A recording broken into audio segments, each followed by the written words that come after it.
Yeah? Yeah.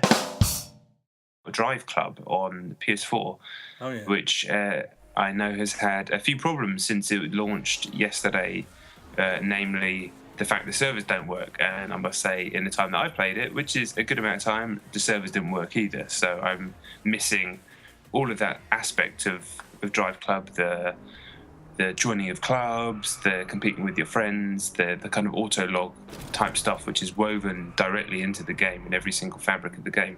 But I haven't really tested any of that. All I've tested is the driving itself. I must say, this game starts poorly. That's actually an understatement. It starts fucking awfully.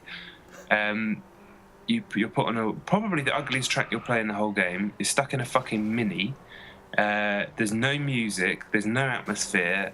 And you just drive this boring-ass slow mini around this track, and you're like, what am I playing? I mean, how compared to how Forza Horizon 2 starts, where you get taken off that, you drive off the ship, and you're doing that amazing cruise and the intro and everything like that. You know, they're not the same type of game. Driveclub is not an open-world racer, but still. 2 or 3 races in, I was like, this is just so bland and just nothing. Why is there no music, I thought? So I thought, okay, well, I'll dive into the menu. Is there music? And yeah, there is. It just defaults to 0% volume for some reason. I have no idea why. I honestly, I don't know. I mean, yeah, the engines, I guess, sound nice, but I'll whack the music up, and it's just this kind of selection of drum and bass tunes, which, like the drum and bass channel in Forza Horizon 2, just really fit the action really well. I'm not a huge drum and bass fan by any stretch of the imagination, but it's basically the same type of music that was in Motorstall, which is the same studio, Evolution Studios. And yeah, as soon as I put that on and I unlocked the new car, you have to start off in crappy cars, but it doesn't last very long. And then quickly you're into more, it's like BMWs and stuff. So you're traveling at a decent speed. And then I started to really start to enjoy myself, actually.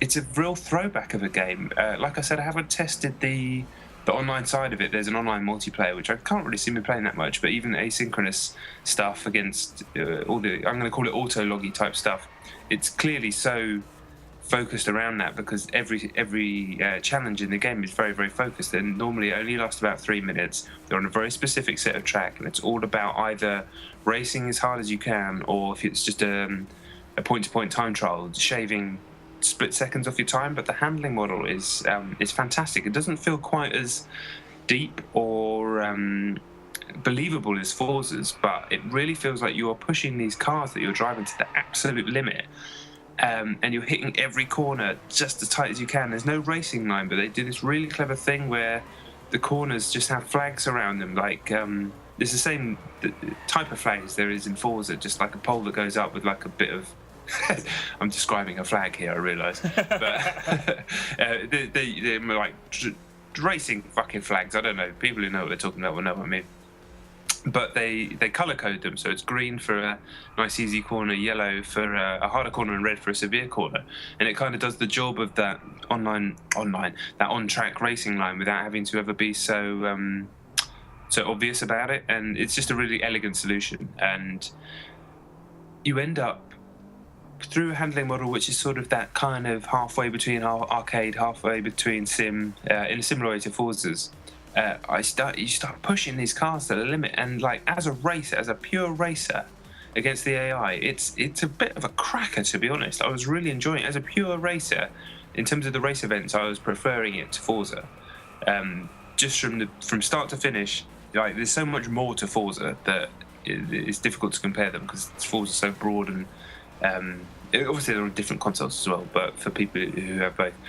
But just, that pure racing experience in Driveclub is super, super good. And the further you get, you start to unlock more cars. It's just kind of a throwback in that respect. There's events, you level up, it unlocks you a new car. You're not having to go and choose all your cars in a shop. I kind of enjoyed the structure of it, because it's really old-fashioned and kind of restrictive, but it was kind of nice to play something where I didn't have to think for myself, if that makes any sense. It was like, here's the new track, here's the new car.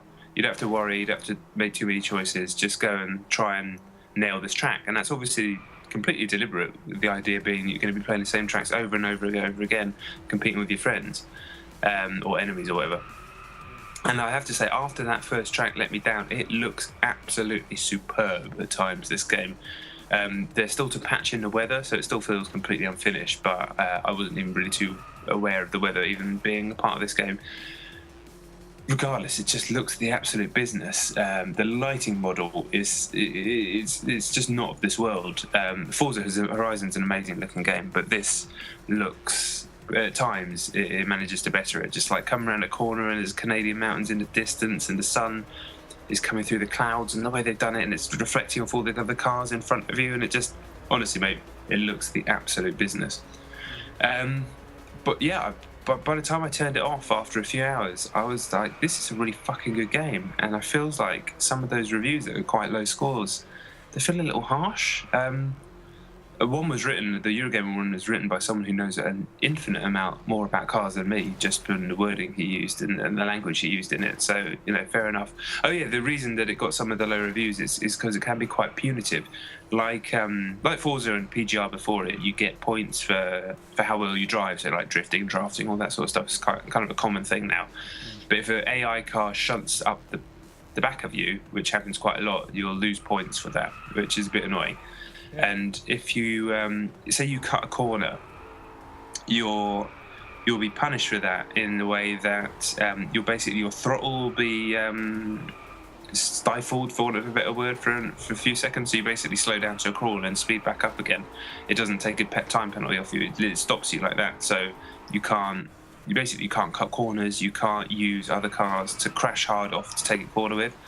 I can see how that will hand people up, but I just thought, well, that seems like a good idea, because it's all about trying to race this track as well as you possibly can against other people. If you're cutting corners or using other cars to take corners, that kind of defeats the purpose of it, I think. So I had no problem with any of that stuff. I thought that was actually quite elegant design. And yeah, it is disappointing that the servers aren't working, but as a product, as the game that I played right now, after a really shitty start, I was really kind of liking it a lot, actually. It was really good.